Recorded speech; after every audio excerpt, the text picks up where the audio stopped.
na Buni ulici između Mostara i Počitelja i projektom se žele prebaciti u Split Trebišnice. Ali ovi donji horizonti, oni su završeni i nikakva promjena, neki zahvat dobro ne mogu smanjiti vodu Ombla. Ombla dobiva vodu samo od kiše koja padne na njezino veliko slivno područje. Kod svih projekata analiziraju se razne varijante mogućeg rješenja. Ovo je bila jedna od varijanti rješenja. Da se napravi brana nadzemna nasuta kao Peruća. Ali ona bi izgledala ovako. I zaključeno je da bi to znatno utjecalo na okoliš, na cijelu tu, i da je to bilo praktično neprihvatljivo. Zbog toga su se opredijelili da radimo podzemnu branu. Što je to podzemna brana? To je ubrizgavanje cementnih smjesa iz 3 tunela u pukotine stijene kod koje bi voda mogla procuriti. A ovaj prostor je tijelo brane. Ono se prostor na pritisku vode.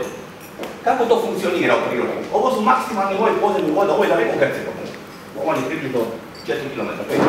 A ljeti taj nivo vode pada i uvijek se prazni ljetnim kanalom i izlazi na nivo Omble.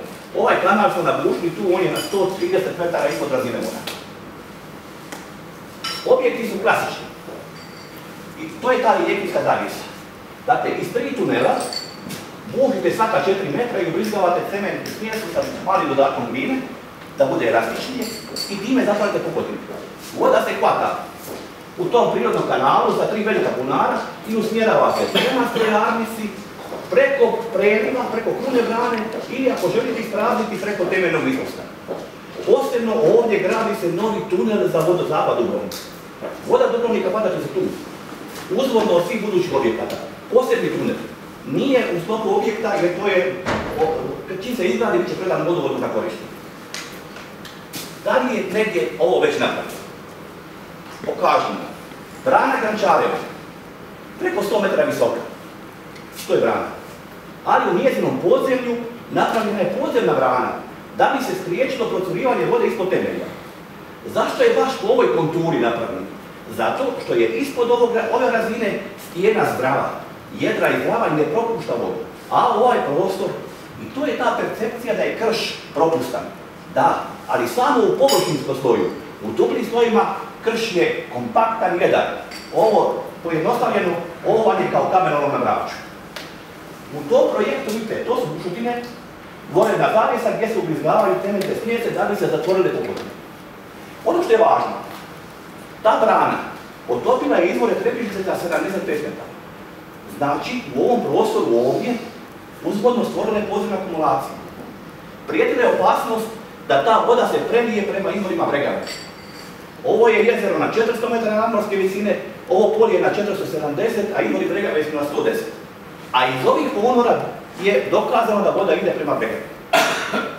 I baš zahvaljujući ovim analizama, ovim karakteristikama stijena, ta voda nije pobjegla nego je zadržana. Vidite Haj Dubrovnik. Pogledajte tu stijenu duboko u zaleđu, tu nema vode. To su idealni suhi uvjeti u pristup tome. Takvih imanja, ali na svim naših izvore kanala koje smo napravili u kršu. Dakle, krš u dubljim zonama je zdrav i jedan i on je sigurna, na njega se možete osloniti.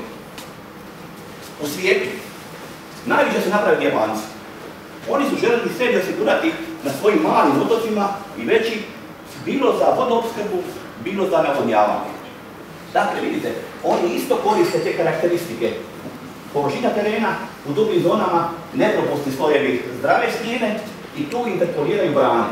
One su po svojim dimenzijama nešto i veće od Omble, preko 2,5 km, najveća je 80 metara. Do danas je napravljeno preko 80, preko 35 takvih brana. Hvala držim. Vidite, mi nismo prvi koji imamo intervenirati na Omble. Ova je situacija kad je ponestalo vode u Dubrovniku iz vodovoda od Nofijevog vodovoda. I bilo je potrebno napraviti branu. Ali se napravio i mlin, kao gospodarski objekat. Zašto? Zato što je u ljetnom razdoblju more ulazilo duboko u zaleđe. I ne možete osigurati sigurnu vodoopskrbu ako se miješa slatka i slana voda. I to je prvi zahvat koji je potopio špilje u zaleđu. Preko 200 metara dužine tih špilja su potopljene.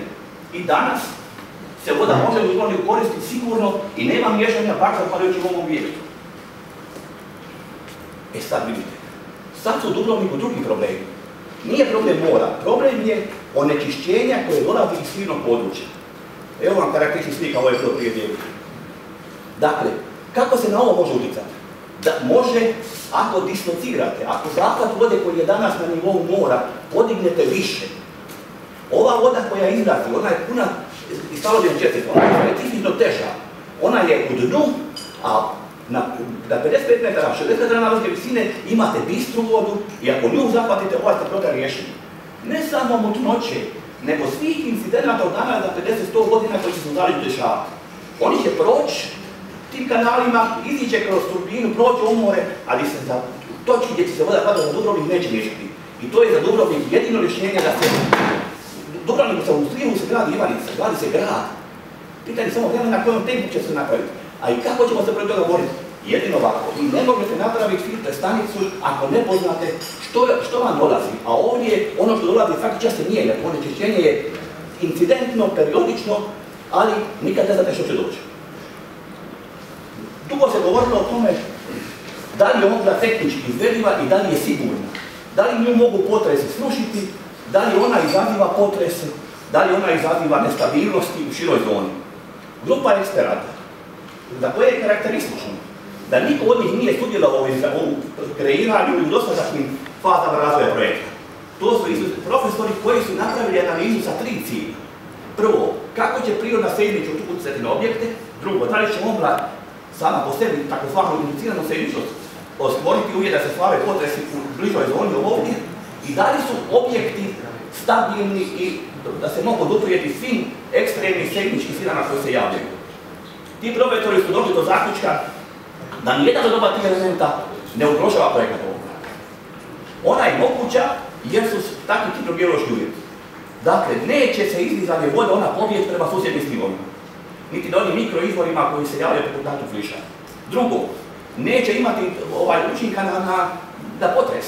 Ne može takav objekat, što je jedna točkica u prostoru, izazvati potres. Dragi, ne može.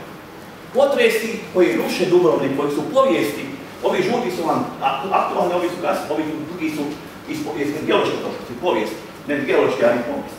Tu se javlja. Velika pukotina, približno 9 km od izvora Omble, vanka Kalamote, vanka Pelješca. I ta je zona, ona koja će se dogoditi, bez obzira na Omblu i bez Omble, i nedavno se baš dogodilo taj potres u Pelješcu, i ovdje to su te velike pukotine gdje se Jadranska ploča podvlači pod naše dinarite i kad to dođe do popuštanja, onda se javlja veliki potres.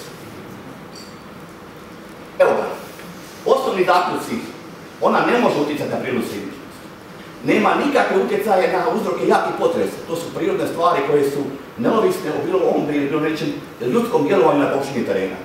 Inducirane seizmičnosti nema, ona je karakteristična za one akumulacije kao što je Bileća, kao što su gdje ima dodatnu težinu i gdje se povremeno javljaju nakon punjenja, prvih punjenja, češće poslije to se smiri. Visoke vode koje se danas javljaju u Ombli su napune taj prostor, ali one nikad nisu izazvale potres, tu induciranu seizmičnost. A pojava inducirane seizmičnosti nije zabilježena u nijednom podzemnom izvoru u našim dinaridima, a to su najveća površina krša u Europi. Tehnička rješenja su takva da su potpuno stabilna, one su računata, ako nekog zanima, na ubrzanje 0,4G i otporna su. Nema mogućnosti da bilo kako dođe do rušenja.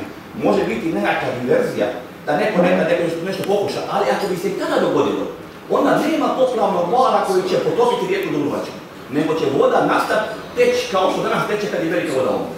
I to je ključno za razumijevanje toga, zato što ne možemo mi otvoriti brdo i otvoriti ogromne rupe. I druga stvar, tamo nema volumena vode. Volumena vode je tamo minimalan i danas se on puni. Hvala, ako to, ja mislim da je to pri kraju.